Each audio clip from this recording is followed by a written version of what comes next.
আসসালামু আলাইকুম। So right now ঠিক এখন থেকে আমি ধরে নিলাম আপনিই হবেন হচ্ছে বাংলাদেশের নেক্সট মিলিয়নিয়ার। এটা কোনো জোকস না, এটা রিয়াল কথা আমি আপনাকে বললাম। ইয়েস, হ্যাঁ, এটা 100% সত্য। আপনিই হবেন হচ্ছে বাংলাদেশের নেক্সট মিলিয়নিয়ার। এর জন্য জাস্ট আপনাকে যেটা করতে হবে, আপনার ভিতরে ডিসিপ্লিনটা আনতে হবে অ্যান্ড আমি যা যা বলবো কথাগুলোকে মেনে চলতে হবে।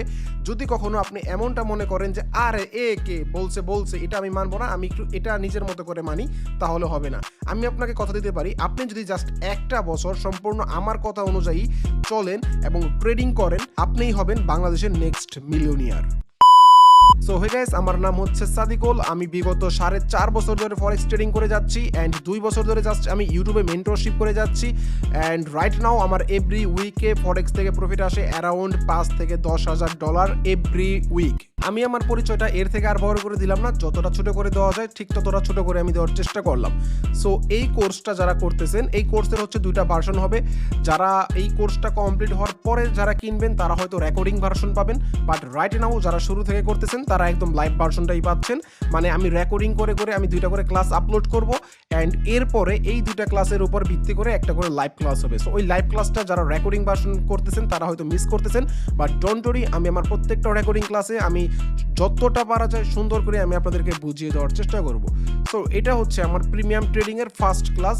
এই ক্লাসে আমরা আলোচনা করব আমরা এই কোর্সে কি কি শিখতে যাচ্ছি অ্যান্ড কোন কোন বিষয়গুলো আমাদের জন্য শেখা দরকার। অ্যান্ড যেহেতু আপনি একজন ফাইনালি ট্রেডার হওয়ার নিয়ত নিয়েছেন, আমি মনে করি আপনার অনেকগুলো বিষয় এখন থেকেই মেনে চলা উচিত অ্যান্ড আপনার ভিতরে এখন থেকেই ডিসিপ্লিন বিষয়টা ভিতরে ঢুকানো উচিত। কজ ট্রেডিং সব থেকে বড় বিষয়টা হচ্ছে ডিসিপ্লিন, এর উপরে কোনো কিছুই হতে পারে না, সব থেকে বড় পার্টটাই হচ্ছে ডিসিপ্লিন। আমি যদি আপনাদেরকে একটু শুরুতেই বলে দেই যে আমাদের এই টোটাল কোর্সের ভিতরে কি কি থাকতেছে, কোন কোন সাবজেক্টগুলো। প্রথম সাবজেক্ট হচ্ছে ফরেক্স কি অ্যান্ড সেকেন্ড সাবজেক্ট হচ্ছে ব্রোকার কি এবং ব্রোকার কিভাবে সিলেক্ট করবেন অ্যান্ড 3 নাম্বার হচ্ছে টেকনিক্যাল অ্যানালাইজ অ্যান্ড 4 নাম্বার হচ্ছে প্রাইস অ্যাকশন অ্যান্ড 5 নাম্বার হচ্ছে ফরেক্স, স্টক, ক্রিপ্টো, বাইনারি, এদের ভিতরে তফাৎ কি অ্যান্ড তারপরেরটা হচ্ছে ক্যান্ডেলের মাধ্যমে মার্কেট কিভাবে চেনা যায় অ্যান্ড তারপর হচ্ছে risk management, emotional trading, psychology trading, fundamental trading and এরপর যেই বিষয়গুলো থাকতেছে সেগুলো হচ্ছে ICT concept, SMC concept, liquid concept and fair value concept. এই fair value concept, ICT concept, SMC concept এগুলো কিন্তু খুবই গুরুত্বপূর্ণ। বর্তমান মার্কেট অনেক চালাক অ্যান্ড বর্তমান মার্কেট অনেক বেশি ভলিউম হাই থাকার কারণে এই কনসেপ্টগুলো আমাদের জানা খুবই দরকার। এই কনসেপ্টগুলো কিন্তু নিয়ে আমি এক্সট্রাভাবে কোনো ভিডিও বানাবো না, এইগুলো আমাদের এই প্রাইস অ্যাকশন টেকনিক্যাল অ্যানালাইসের ভিতরেই থাকবে। আমি কিন্তু শুরুতেই বলতেছি, আমি আমার এই কোর্সে কিন্তু নর্মাল সাপোর্ট রেজিস্ট্যান্স ট্রেড শেখাবো না, আমি আমার এই কোর্সের ভিতরে অনেক অ্যাডভান্স টেকনোলজি আমি আপনাদেরকে শেখাবো। সো চলেন আমাদের আজকের ফার্স্ট আলোচনা শুরু করা যাক। তো এটা হচ্ছে আমাদের ফার্স্ট ক্লাস। এই ক্লাসে আমরা আলোচনা করব ফরেক্স কি। কজ আমাদের অনেকগুলো ধাপ আছে যেগুলো দেখতে পাচ্ছেন স্ক্রিনে দেখা যাচ্ছে। এইগুলো আমরা ডে বাই ডে আপনাদেরকে একটার পর একটা ক্লাস করে করে কোনো টপিকে আমরা 2 থেকে 3টা ক্লাস করাবো, আবার কোনো টপিক যেটা ছোটো টপিক সেটাতে আমরা একটা ক্লাস করেই কমপ্লিট করে ফেলবো। এরকম ধাপে ধাপে আমাদের অনেকগুলো ক্লাস আসবে। সো প্রথম যেই ধাপটা দেখতে পাচ্ছেন, আমাদের প্রথম ধাপটা হচ্ছে ফরেক্স কি, এইটা নিয়ে আমরা আলোচনা করব আজকের এই ক্লাসে। সো সবাই মনোযোগ দিয়ে দেখবেন আশা করি, কারণ সবাই টাকা দিয়ে যেহেতু কোর্সটা করতেছেন, সো আমি আশা করতেই পারি সবাই প্রত্যেকে আমার প্রত্যেকটা কথা অনেক মনোযোগ দিয়ে শুনবেন। সো এই ধাপটা শুরু করার আগে, যেহেতু এটা আমার প্রথম ক্লাস, আমি 2টা ওয়ার্নিং দিতে চাই, যে 2টা খুবই ইম্পর্টেন্ট আমাদের ট্রেডিংয়ে, বাট এটা কেউ আসলে প্রথমে বলে না, কারণ প্রথম দিকে এটা কেউ বুঝতে পারে না। সো নাম্বার 1 হচ্ছে ডিসিপ্লিন অ্যান্ড 2 নাম্বার হচ্ছে ধৈর্য।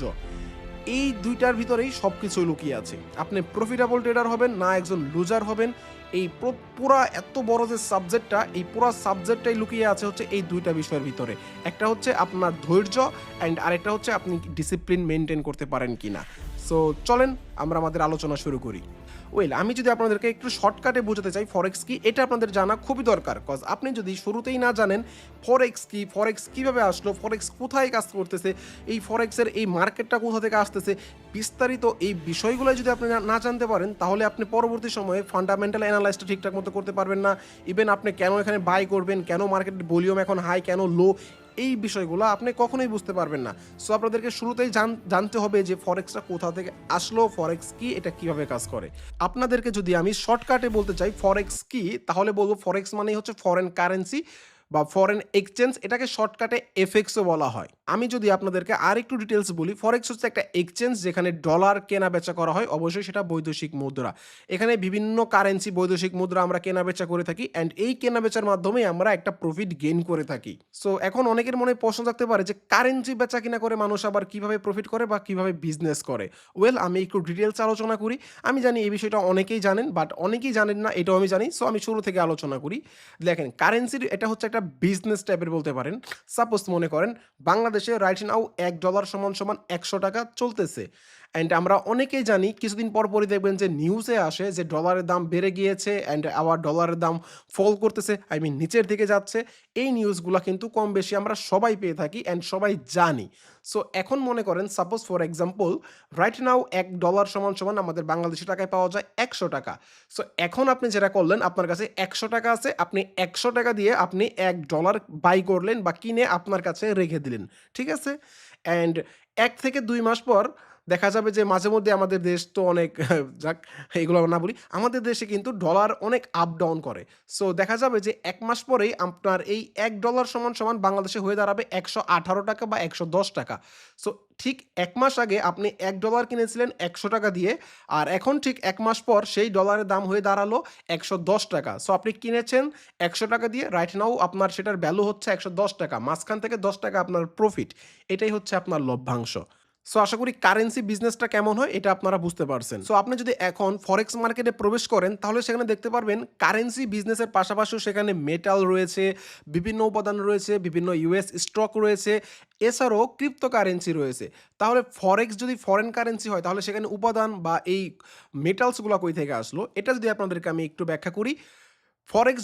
ফরেক্স বা ফরেক্সের শর্টকাট নেম হচ্ছে এফএক্স। এফএক্স যখন প্রথম যাত্রা শুরু করে তখন তাদের উদ্দেশ্য ছিল শুধুমাত্র কারেন্সি বেচা কিনা।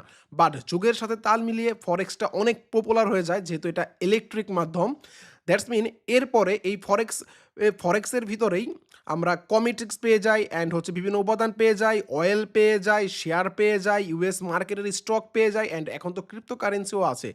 সো সব কিছুই বেচা কিনা হয়ে থাকে আমাদের এই ফরেক্স মার্কেটে। এখন কথা হচ্ছে ফরেক্স মার্কেটে ঠিক কী পরিমাণ ভলিউম রয়েছে এটা অবশ্যই আপনাদের জানা দরকার। কারণ আপনি যখন এখানে ট্রেড করবেন, আপনি যখন বেচা কিনা করবেন, অবশ্যই আপনার জানা দরকার এখানে সাপ্লাই আর ডিমান্ডটা কেমন। ফরেক্স মার্কেটের লাস্ট নিউজ অনুযায়ী বলা হয় বর্তমানে পার ডে মানে প্রত্যেক দিন প্রাইস $3.6 ট্রিলিয়ন ভলিউম লেনদেন করা হয় আমাদের এই ফরেক্স মার্কেটে।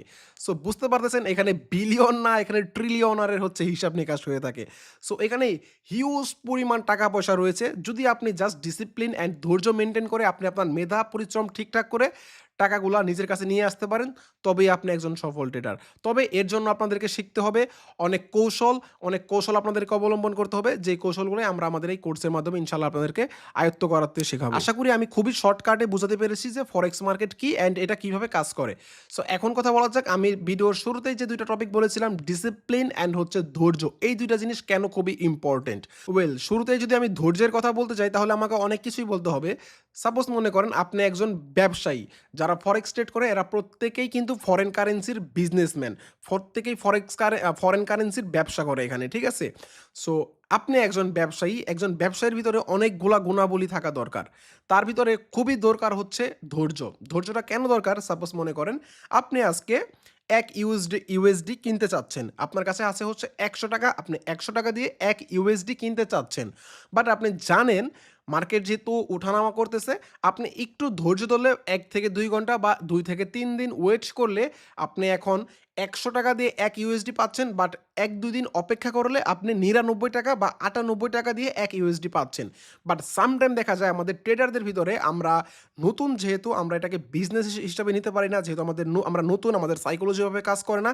আমরা কি করি, তার হওয়ার মাধ্যমে মার্কেটে ঢুকি, যখনই যেই প্রাইস চলতেছে ওই প্রাইসে আমরা বাই বা সেল করে দেই। সো এটা কখনোই করা যাবে না। ফার্স্ট অফ অল আপনাকে একটা প্ল্যান করতে হবে অ্যান্ড আপনাকে একটা টার্গেট নিতে হবে যে হ্যাঁ, আমি 1 ইউএসডি আমি এত টাকা হলে কিনবো, এর বেশি হলেও কিনবো না, এর কম হলেও কিনবো না। সো এই সময়টার জন্য আপনাকে ধৈর্য ধরতে হবে, কজ মার্কেট অলওয়েজ উঠানামা করে। মার্কেট প্রত্যেকটা সময়, প্রত্যেকটা সেকেন্ডে, প্রত্যেকটা মিনিটে, প্রত্যেকটা ঘন্টায়, প্রত্যেকটা দিনে মার্কেট উঠানামা করে। সো আপনি যদি একটু ধৈর্য ধরেন তাহলে অবশ্যই আপনি যে টার্গেট প্রাইসটি বিবেচনা করে রেখেছেন সেই টার্গেট প্রাইসে অবশ্যই আপনি ডলার পেয়ে যাবেন। দ্যাটস মিন আপনার ধৈর্য খুব বেশি এখানে দরকার। এরপর আসি ধৈর্যের আরেকটা গুণ নিয়ে। সাপোজ মনে করেন আপনি ধৈর্য ধরে আপনি যেখানে ৳১০০ দিয়ে ১ ইউএসডি কেনার কথা ছিল, আপনি ধৈর্য ধরে সেখানে ৳৯০ দিয়ে ১ ইউএসডি কিনতে পারছেন। সো ৳৯০ দিয়ে যেহেতু আপনি ১ ইউএসডি কিনেছেন, আপনার দামটা যখন এটার ৯২ হয়ে যাবে তখনই সেল করা যাবে না। এইখানেও আপনার ধৈর্যের প্রয়োজন রয়েছে। আপনি মার্কেটের হায়ার হাই দেখবেন অ্যান্ড মার্কেটের যেহেতু আপনি অনেকগুলা কৌশল অবলম্বন করবেন, সো আপনি জানতে পারবেন যে মার্কেটটা এই পর্যন্ত যাওয়ার সম্ভাবনা রয়েছে। সো যাওয়ার সম্ভাবনা যে পর্যন্ত রয়েছে আপনি অবশ্যই মার্কেটকে সেই পর্যন্ত যাওয়ার জন্য অপেক্ষা করবেন। এইটা অনেকেই করতে পারে না। ইভেন এটা আমি পর্যন্ত করতে পারতাম না। লাস্ট ১.৫ বছর হলো মেবি আমার এই প্রবলেমটা আমার ভিতরে সলভ হয়েছে। অ্যান্ড আমি কিন্তু প্রফিটেবল ট্রেডার আগে ছিলাম না। আমি ফরেক্স ট্রেডিং এর সাথে যুক্ত আছি প্রায় ৪.৫ বছর হবে অ্যান্ড চিনি হচ্ছে ফরেক্স ট্রেড প্রায় ৫ বছর। আমি কিন্তু প্রথম ২ বছর অনেক লস করছি। অনেকেই জানেন আমি একজন ইউটিউবার ছিলাম। আমি ইউটিউব থেকে যত টাকা আর্ন করেছি আমি সব টাকাই প্রায় এই ফরেক্স মার্কেটে নষ্ট করেছি। অ্যান্ড দেন একটা সময় আমি বুঝতে পারছি যে আমার টাকাগুলা কোথায়। এন্ড করার পরও আমি লসের সম্মুখীন হয়েছি অনেকবার। সো দ্যাটস মিন একটা সময় গিয়ে আমি বুঝতে পারছি যে আসলে ধৈর্যটা খুবই ইম্পর্টেন্ট। কজ আমি লোকসান নিচ্ছি অনেক কিন্তু প্রফিট রেশিও অনেক কম নিয়ে মার্কেট থেকে বের হয়ে যাচ্ছি। সো একটা সময় গিয়ে আমি বুঝতে পারলাম যে আসলে ট্রেডিংটা এভাবে হয় না। ট্রেডিংয়ে যদি প্রফিট করতে হয় তাহলে আপনাকে কি করতে হবে? আমাকে ধৈর্য ধরতে হবে। আমি সাপোজ মনে করেন আমরা যদি ১ ইউএসডির কথা বলি, ১ ইউএসডির দাম হচ্ছে $১০০। আমার টার্গেট আমার এনালাইজ বলতেছে মার্কেট এখানে ৯০ পর্যন্ত আসতে পারে। সো আমি ৯০ এর জন্যই অপেক্ষা করব। আমাকে ওই দিনই ট্রেড করতে হবে, প্রত্যেকদিন ট্রেড করতে হবে বিষয়টা এমন না।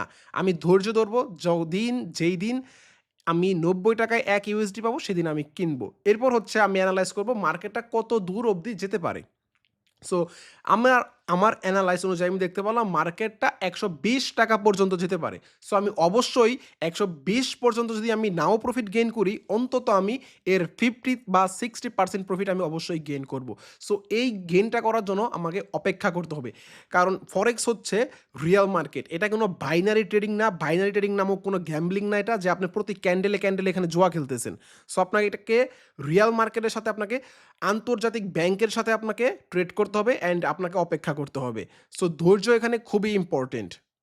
এরপর আসি ডিসিপ্লিন নিয়ে। ডিসিপ্লিনটা খুবই ইম্পোর্টেন্ট কারণ আপনারা যখন মার্কেটে প্রবেশ করবেন দেখবেন যে মার্কেট অলওয়েজ আপ ডাউন করতেছে অ্যান্ড আপনাদের মনে হবে রাইট নাও এখন মার্কেটে যদি বাই করি মার্কেটের উপরে দিকে যাবে অল্প একটুর জন্য দেন আপনি বাই করলেন অল্প একটু প্রফিট নিয়ে বের হয়ে গেলেন এরপর একটু পরে গেল আবার সেল করলেন আবার বের হয়ে গেলেন প্রফিট নিয়ে। এটাকে বলা হয় হচ্ছে স্ক্যাল্পিং। হ্যাঁ, স্ক্যাল্পিং করে অবশ্যই ভালো একটা প্রফিট গেইন করা যায়। তবে ম্যাক্সিমাম ট্রেডারই লুজ করে হচ্ছে এই স্ক্যাল্পিং করতে গিয়ে। মার্কেটে এত বেশি এন্ট্রি নেওয়া যাবে না। মার্কেট থেকে এত বেশি মানে মার্কেটের দিকে চোখও রাখা যাবে না এত বেশি। কজ মার্কেটে যখন আপনি বেশি চোখ রাখবেন তখন কিন্তু আপনার লুপ কাজ করবে। সো ডিসিপ্লিনটা আপনাদের এইজন্য দরকার আপনি ডেইলি একটা টার্গেট নিবেন। যেই ডেইলি টার্গেটের বেশি আপনি ট্রেড নিবেন না। আমি মনে করি যদি আপনি একজন স্ক্যাল্পার ট্রেডার হতে চান তাহলে আপনি পার ডে সর্বোচ্চ ২ থেকে ৩ টা এন্ট্রি নিবেন। এর বেশি কখনোই কাম্য নয়। এর বেশি এন্ট্রি আপনি যখনই নিতে যাবেন তখনই আপনার ব্রেইনটা সাইকোলজির সাথে অ্যাটাচ করবে না অ্যান্ড তখনই আপনি লস করে ফেলবেন। সো দেখা যাবে যে এন্ড অফ দ্য ডে আপনি প্রথম ২ টা ট্রেড যা প্রফিট করেছেন লাস্টে গিয়ে আপনি সব শেষ করে আপনি আপনার অ্যাকাউন্টটাকে গোল-আলু করে ফেলেছেন। সো ডিসিপ্লিন খুবই দরকার। অ্যাজ এ ট্রেডার আপনি এখানে ব্যবসায়ীর মতো করে থিঙ্ক করবেন যে আমার এত প্রাইসে আমি এটা কিনেছি আমি এত প্রাইসে বিক্রি করব। আমার কাছে ডলার আছে $১০০ আমি কখনোই $১০০ দিয়ে পুরা সব কিছু বাই করব না। আমি আরও কিছু পেয়ারের জন্য রেখে দেবো। আমি আমার ম্যানেজমেন্ট ঠিক রাখবো। আমি আমার রিস্ক রেশিও ঠিক রাখবো। অনেক কিছু মিলে একটা ডিসিপ্লিন ট্রেডারের হতে হয়। সো এই বিস্তারিত বিষয় নিয়ে আমরা অবশ্যই কোর্সে আলোচনা করব। কিভাবে আপনারা রিস্ক ম্যানেজমেন্ট করবেন, কিভাবে আপনারা প্রফিট ম্যানেজমেন্ট করবেন। সো ডোন্ট ওরি আমি অবশ্যই এগুলো নিয়ে আলোচনা করব। আমি জাস্ট একটা আপনাদেরকে আইডিয়া দিয়ে দিলাম। সো অবশ্যই আপনারা এই ২ টা জিনিস এখন থেকে আপনারা আপনাদের ভিতরে সেট করে নেন ধৈর্য আর হচ্ছে ডিসিপ্লিন। আপনারা কি জানেন আমরা যখন স্কুলে পড়তাম, স্কুলে আমাদেরকে কেন পেটি করানো হইতো? জাস্ট এইটার জন্যই যেন আমাদের ভিতরে ডিসিপ্লিনটা আসে, আমরা যেন ডিসিপ্লিন বজায় রাখি। সো এই ছিল আজকের ফার্স্ট ক্লাস। আমাদের সেকেন্ড ক্লাসে আলোচনা করা হবে ব্রোকার কি